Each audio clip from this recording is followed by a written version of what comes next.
see who we've got here tonight.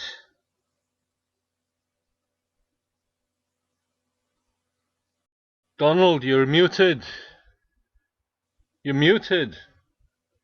Friends, welcome. So pleased that you could join us today. Everybody, welcome, welcome. You could join us for the preparations of the Scottish play, which will be performed for the commemorative centennial anniversary. For those who you don't know, my name is Donald. Pleasure to meet you all. Maybe we should have like a brief round of introductions, just maybe get to know each other. So yeah, we welcome Fiona and Angus. He's tonight's host, Isla and... Sorry to be late. Old laptop, couldn't find the Zoom link. Beth will be here along very shortly. She's just making a cuppa. Great, Mac. Glad you can make it, but you know it's very important that you're always here on time. You know, it's one of the things about our group that's really important. We have to start when the time starts. I know most of us are working, and I know most of us have really busy lives. We are still one short though. Who Malcolm, this evening wasn't the most convenient for him. I think he's got another meeting. It's his quiz group. You know, I just want to interject and just say that we need to get our priorities right here. We need to set aside the important for the most important.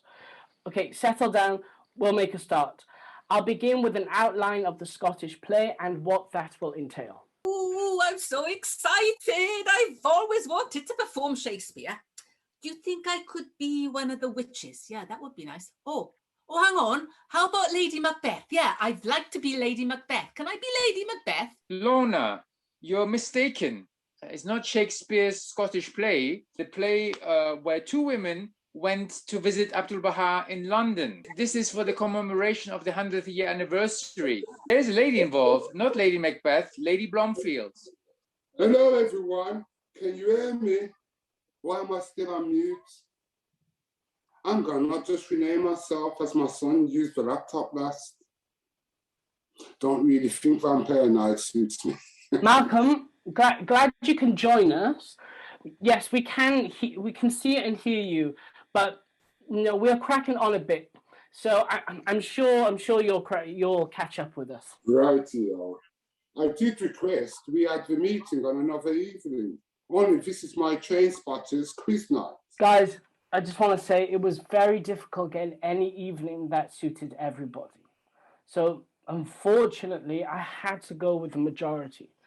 Now, if we could get on, Isla, I wonder if you could just outline the story we will be performing for those who are not familiar with it. Yes, Donald, my pleasure. So it's London, the year 1911, and Abdu'l Bahá has arrived at Lady Blomfield's. She's a great society hostess, so there are always crowds of people coming and going. It's so busy. Lots of invitations to go to meetings or to have people come to meet him. And so little time. Thank you, Isla. I think we got the picture. If we could continue with the events of the Scottish play. Sorry. I do get so carried away with the romance of it all. All the fabulous outfits, the glorious homes, and the exotic Easterners mingling with the stiff upper lipped, the poor and the rich. It must have made people's jaws drop. Sorry, I'm late. I'm still eating my dinner. I'm sorry. I'm just able to join the last part of the meeting with my video off. I have been listening. I'm finishing.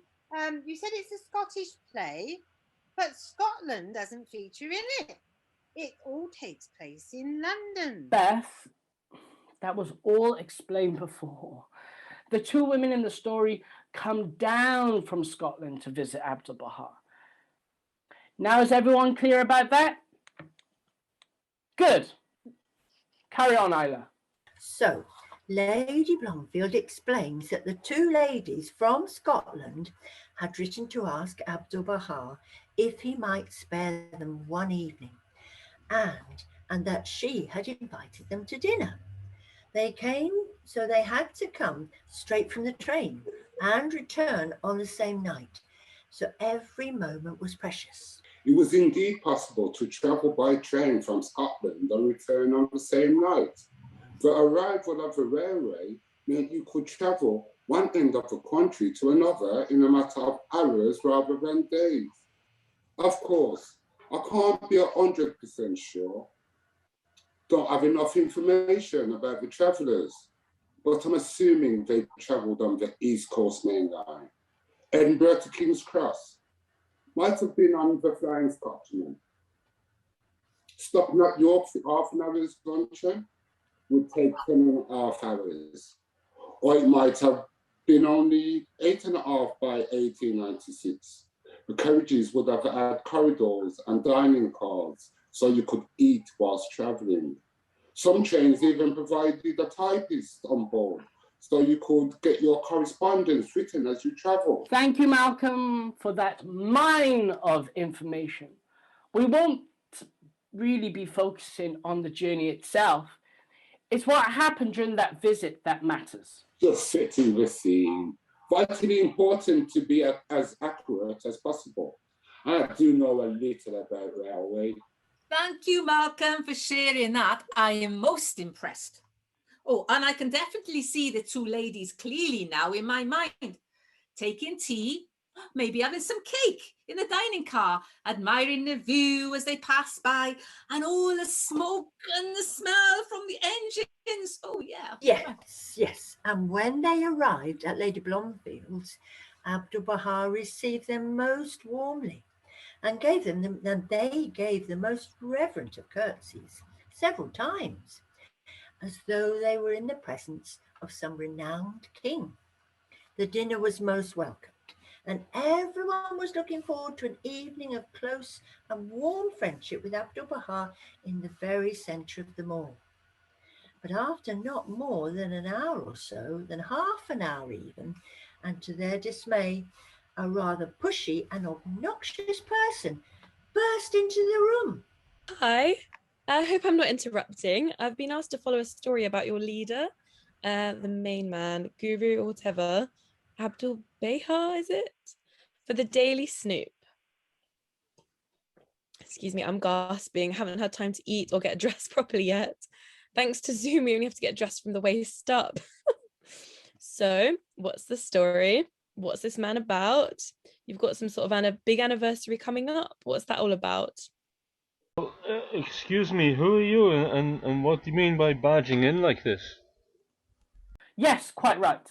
We've got work to do and a short amount of time to get it done, and you're preventing us from getting on. The whole atmosphere's just gone now. I can't picture the lovely evening anymore, and it feels like Abdu'l Bahá has just evaporated. Oh dear, how embarrassing. I do hate a scene. Angus, perhaps you could put her in the waiting room until we could sort out what we are going to do about it. Well, good idea. Excuse me, whoever you are, I'm going to send you to the waiting room. If you wait there, then someone will come and speak to you. I'd prefer to stay. Speechless. What an insufferable being. That was most unpleasant. Well, she's gone for now. And now we can get on with the meeting, even though the whole spirit has gone. Gosh, how strange. That's just what happened at the meeting. Abdu'l Bahá left the room with the man, and everyone sighed with relief until they realised that Abdu'l Bahá was no longer in their presence. Lady Blomfield asked his secretary if he could return, because the ladies who had made the appointment were eagerly awaiting to hear him. Time was precious. After a while, they heard footsteps passing down the corridor, across the hall to the front door. Then some kindly words were heard spoken before the door closed. Abdu'l Bahá returned to the room. Oh, master, they said. Abdu'l Bahá paused near the door and looked at each one of them in turn. His gaze looked deep and grave. Abdu'l Bahá's ways of dealing with people are quite different from our own. Yes, his desire was that everyone should be happy. He often asked Are you well? Or are you happy? Quick, get her back from the waiting room. We've made her uncomfortable, but we have a chance to put things right. Hello, are you still there? Sorry about that. Come in. You're most welcome. Hello. Hello. Hiya. Hello. Hi. Hello. Hello.